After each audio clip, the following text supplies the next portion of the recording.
وجہ بتائیں اس کی، وجوہ بھی نہیں بتا رہے. تو اس قسم کی صورتحال سے آج آپ دو چار ہیں. یہ ہماری عدالتوں کا حالت ہو گیا ہے.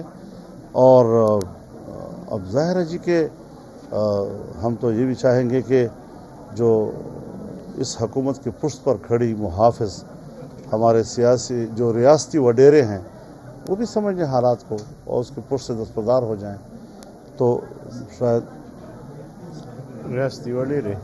اور اب جو صورتحال بن رہی ہے کہ اسرائیل کون گیا ہے اور یہ ابہام کیوں پیدا ہو گیا ہے، کون خفیہ دورے کر رہا ہے اور ہیں اسی کابینہ کے اندر، تو قوم کو تلاش ہے کہ یہ قوم کا دشمن کون ہے. اور حکومت کا وہ چہرہ جو ہم کہا کرتے تھے کہ ان کا یہودیوں کے ساتھ ایک معاملہ ہے، وہ بے نقاب ہوتا جا رہا ہے. تو ہم اس حوالے سے واضح کر دینا چاہتے ہیں کہ اسرائیل کو تسلیم کرنا کوئی ایسا ترنے والا نہیں کہ آسانی سے نکلا جا سکے گا. یہ ہم فلسطینیوں کے ساتھ ظلم سمجھتے ہیں. مسلمان امت کو چاہیے، مسلمان حکمرانوں کو چاہیے کہ وہ اس سوال کو اٹھائے کہ فلسطین کو تسلیم کیا جائے. یروشلم بیت المقدس کو فلسطین کا دارالخلافہ تسلیم کیا جائے. ہم الٹا اسرائیل کو تسلیم کرنے کی بات میں لگ گئے ہیں اور اس کے ساتھ ہم نے اپنی روزی روٹی وابستہ کر لی ہے. یہود کی خوشامد اور اس کی رضامندی میں ہم نے اپنا اقتصادی خوشحالی وابستہ کر لیا ہے. یہ کون سی، اور پاکستان اس لیے بنا تھا، آپ نے بھی مطالعہ کیا ہوگا، اسرائیل سن 48 میں بنا اور اس کے پہلے وزیر خارجہ نے، پہلے وزیر اعظم نے جو پہلا خارجہ پالیسی کا بیان دیا اس میں اس نے اپنے خارجہ پالیسی کی ترجیحات واضح کی اور ترجیح اول یہ تھی کہ کرۂ ارض پر نئے ابھرنے والے ایک اسلامی مملکت کا خاتمہ، یہ ہماری خارجہ پالیسی کی ترجیح اول ہوگی، کیونکہ سن 47 میں ہم بنے تھے. اسرائیل کی بنیاد میں پاکستان دشمنی ہے اور ہم ترلے کر رہے ہیں ان کے پاس جا کر فلسطینیوں کے گلے کاٹ رہے ہیں. فلسطینیوں نے جو مظالم برداشت کیے ہیں 70 سال، کیا اس لیے برداشت کیے تھے کہ امت مسلمہ کے حکمران کے ساتھ یہ حرکت کریں گے؟ یہ امت مسلمہ کی رہنمائی نہیں، یہ امت مسلمہ کی رائے نہیں ہے. تو یہ چیزیں مسائل ہیں اس وقت ہمارے سامنے. جیسے جیسے پی ڈی ایم کی تحریک جو ہے وہ دور پکڑتی جا رہی ہے، استعفے کا بھی معاملہ سامنے آ رہے ہیں، تو آپ پی ڈی ایم کے سربراہ ہیں، آپ کے بھائی جو کہ یہاں پر کراچی میں ڈپٹی کمشنر لگائے گئے تھے، ان کے خلاف کچھ پرانے جو ہے وہ نیب نے کیسز کھول دیے، کیا کہیں گے؟ وہ جب آئے اور جس دن انہوں نے چارج لیا تو اوپر سے لیٹر آ گیا کہ آپ کی ضرورت کے پی میں ہے، اور آج تک کے پی میں اس کو پوسٹ نہیں دی گئی. مطلب یہ ہے کہ نیب کے کیسز کا کوئی اعتبار نہیں ہے. نیب کے کیسز سیاستدانوں کو اور سیاستدانوں کے رشتہ داروں کو تذلیل اور رسوا کرنے کا ایک ادارہ ہے جس کی پشت پناہی ہمارے ریاستی ادارے کر رہے ہیں.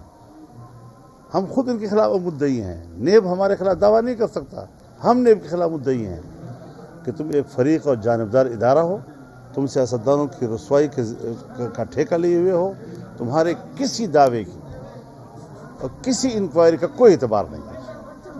آپ جو ہے وہ جنوری میں حکومت کے خاتمے کی بات کر رہے ہیں، مریم نواز نے بھی کہا، آپ لوگ بھی کہہ رہے ہیں، یہ یقین دہانی آپ کو کس نے کرائی ہے کہ جنوری میں یہ استعفا دیں گے؟ نہیں، یہ 100 روپے چینی، 70 روپے آٹا. اب غریب آدمی کی حکومت کہہ رہی کہ بھائی کچھ نہیں ہوگا، مارچ بھی گزر جائے گا، ادھر بھی ہم حالت نزا میں توبہ قبول نہیں کیا جاتا. آپ نے 50 سے 120 کر دیا، 120 سے آپ آگئے 30 روپے پر. تو یہ سب یہ مہنگائی جو بڑی ہے عام آدمی کو تو اب بھی کچھ نہیں مل رہا ہے. اس میں مجرم کون ہے؟ کس نے چینی باہر سپلائی کی اور پھر کس نے واپس کرائی؟ یہ قیمتوں میں اتنا جلدی اتار چڑھاؤ یہ کس پالیسی کے تحت تھا؟ کن افراد کو فائدہ پہنچایا گیا؟ یہ ساری چیزیں قوم کے سامنے واضح ہونی چاہیے. تو اس حوالے سے یہ ناجائز حکومت ہے. یہ مہنگائی ختم بھی کر دے گی تب بھی ناجائز کا ہونا تو ہے نا. اچھا، تو یہ آپ کو یقین دہانی کس نے کرائی ہے جنوری میں جو ہے وہ؟ نہیں، یہ سیاسی عمل کا طریقہ کار یہی ہوتا ہے. آپ کو یاد ہوگا جب ہم آزادی مارچ کر رہے تھے تو ہم نے شاید 28 جولائی کو اعلان کیا تھا اور ہم نے کہا تھا کہ اگست اور ستمبر آپ کے پاس ٹائم ہے استعفے کا، تو اکتوبر میں ہم جائیں گے۔ تو اب ہم نے کہا ہے کہ آپ کے پاس جنوری کا ٹائم ہے، ورنہ پھر فروری میں ہم آئیں گے۔ آپ مجھے بتائیں کیا وجہ ہو سکتی ہے کہ ایک بینچ بیٹھتا ہے اور اس میں جج کہتا ہے میں یہ کیس نہیں سن سکتا، مجھ پر دباؤ ہے۔ آج 2 بینچ بنے اور ہر بینچ نے کہا کہ میں نہیں سنتا، پھر دوسرا بینچ بنا، پھر اس نے کہا میں نہیں سنتا، پھر تیسرے بینچ کے حوالے کیا، اس نے تاریخ دی لمبی۔ یہ کیا عدالتیں ہیں؟ وجہ بتائیں اس کی، وجوہ بھی نہیں بتا رہے۔ تو اس قسم کی صورتحال سے آج آپ دو چار ہیں، یہ ہماری عدالتوں کا حالت ہو گیا ہے۔ اور اب ظاہر ہے جی کہ ہم تو یہ بھی چاہیں گے کہ جو اس حکومت کی پشت پر کھڑی محافظ ہمارے سیاسی جو ریاستی وڈیرے ہیں وہ بھی سمجھیں حالات کو اور اس کے پشت سے دستبردار ہو جائیں، تو شاید ریاستی وڈیرے اور اب جو صورتحال بن رہی ہے کہ اسرائیل کون گیا ہے اور یہ ابہام کیوں پیدا ہو گیا ہے، کون خفیہ دورے کر رہا ہے اور ہیں اسی کابینہ کے اندر، تو قوم کو تلاش ہے کہ یہ قوم کا دشمن کون ہے۔ اور حکومت کا وہ چہرہ جو ہم کہا کرتے تھے کہ ان کا یہودیوں کے ساتھ ایک معاملہ ہے، وہ بے نقاب ہوتا جا رہا ہے۔ تو ہم اس حوالے سے واضح کر دینا چاہتے ہیں کہ اسرائیل کو تسلیم کرنا کوئی ایسا ترنے والا نہیں کہ آسانی سے نکلا جا سکے گا۔ یہ ہم فلسطینیوں کے ساتھ ظلم سمجھتے ہیں۔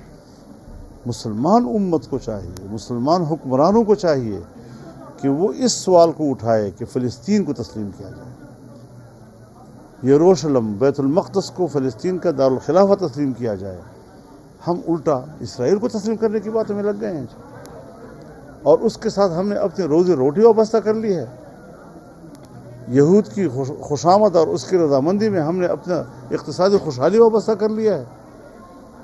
یہ کون سی، اور پاکستان اس لیے بنا تھا،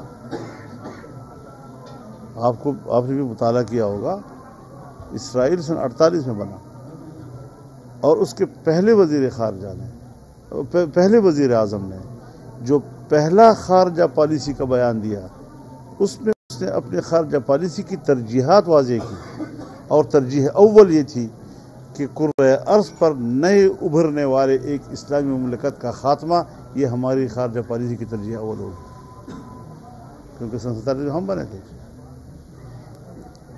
اسرائیل کی بنیاد میں پاکستان دشمنی ہے، اور ہم ترلے کر رہے ہیں ان کے پاس جا کر فلسطینیوں کے گلے کاٹ رہے ہیں۔ فلسطینیوں نے جو مظالم برداشت کیے ہیں 70 سال، کیا اس لیے برداشت کیے تھے کہ امت مسلمہ کے حکمران کے ساتھ یہ حشر کریں گے؟ یہ امت مسلمہ کی رہنمائی نہیں، یہ امت مسلمہ کی رائے نہیں ہے۔ تو یہ چیزیں مسائل ہیں اس وقت ہمارے سامنے۔ جیسے جیسے پی ڈی ایم کی تحریک جو ہے وہ دور پکڑتی جا رہی ہے، استعفے کا بھی معاملہ سامنے آ رہے ہیں، تو آپ پی ڈی ایم کے سربراہ ہیں، آپ کے بھائی جو کہ یہاں پر کراچی میں ڈپٹی کمشنر لگائے گئے تھے، ان کے خلاف کچھ پرانے جو ہے وہ نیب نے کیسز کھول دیے، کیا کہیں گے؟ وہ جب آئے اور جس دن انہوں نے چارج لیا تو اوپر سے لیٹر آ گیا کہ آپ کی ضرورت کے پی میں ہے، اور آج تک کے پی میں اس کو پوسٹ نہیں دی گئی۔ مطلب یہ ہے کہ نیب کے کیسز کا کوئی اعتبار نہیں ہے۔ نیب کے کیسز سیاستدانوں کو اور سیاستدانوں اور رسوا کرنے کا ایک ادارہ ہے، جس کی پشت پناہی ہمارے ریاستی ادارے کر رہے ہیں۔ ہم خود ان کے خلاف مدعی ہیں، نیب ہمارے خلاف دعویٰ نہیں کر سکتا، ہم نیب کے خلاف مدعی ہیں کہ تم ایک فریق اور جانبدار ادارہ ہو، تم سیاستدانوں کی رسوائی کا ٹھیکہ لیے ہوئے ہو، تمہارے کسی دعوے کی اور کسی انکوائری کا کوئی اعتبار نہیں ہے۔ آپ جو ہے وہ جنوری میں حکومت کے خاتمے کی بات کر رہے ہیں، مریم نواز نے بھی کہا، آپ لوگ بھی کہہ رہے ہیں، یہ یقین دہانی آپ کو کس نے کرائی ہے کہ جنوری میں یہ استعفا دیں گے؟ نہیں، یہ 100 روپے چینی، 70 روپے آٹا۔ اب غریب آدمی کی حکومت کہہ رہی ہے کہ بھائی کچھ نہیں ہوگا، مارچ بھی گزر جائے گا، ادھر بھی ہم حالت نظام میں توبہ قبول نہیں کیا جاتا۔ آپ نے 50 سے 120 کر دیا, 120 سے آپ آ گئے 30 روپے پر. تو یہ مہنگائی جو بڑی ہے, عام آدمی کو تو اب بھی کچھ نہیں مل رہا ہے. اس میں مجرم کون ہے؟ کس نے چینی باہر سپلائی کی اور پھر کس نے واپس کرائی؟ یہ قیمتوں میں اتنا جلدی اتار چڑھاؤ یہ کس پالیسی کے تحت تھا؟ کن افراد کو فائدہ پہنچایا گیا؟ یہ ساری چیزیں قوم کے سامنے واضح ہونے چاہیے. تو اس حوالے سے یہ ناجائز حکومت ہے. یہ مہنگائی ختم بھی کر دے گی تب بھی ناجائز کا ہونا تو ہے نا. اچھا تو یہ آپ کی کس نے کرائی ہے جنوری میں جو ہے وہ نہیں, یہ سیاسی عمل کا طریقہ کار ہی ہوتا ہے. آپ کو یاد ہوگا جب ہم آزادی مارچ کر رہے تھے تو ہم نے شاید 28 جولائی کو اعلان کیا تھا اور ہم نے کہا تھا کہ اگست اور ستمبر آپ کے پاس ٹائم ہے استعفے کا, تو اکتوبر میں ہم جائیں گے. تو اب ہم نے کہا ہے کہ آپ کے پاس جنوری کا ٹائم ہے, ورنہ پھر فروری میں ہم آئیں گے. آپ مجھے بتائیں کیا وجہ ہو سکتی ہے کہ ایک بینچ بیٹھتا ہے اور اس میں جج کہتا ہے میں یہ کیس نہیں سن سکتا, مجھ پر دباؤ ہے. آج 2 بینچ بنے اور ہر بینچ نے کہا کہ میں نہیں سنتا. پھر دوسرا بینچ بنا, پھر اس نے کہا میں نہیں سنتا. پھر تیسرے بینچ کے حوالے کیا, اس نے تاریخ دی لمبی. یہ کیا عدالتیں ہیں؟ وجہ بتائیں اس کی. وجوہ بھی نہیں بتا رہے. ہو جائیں تو شاید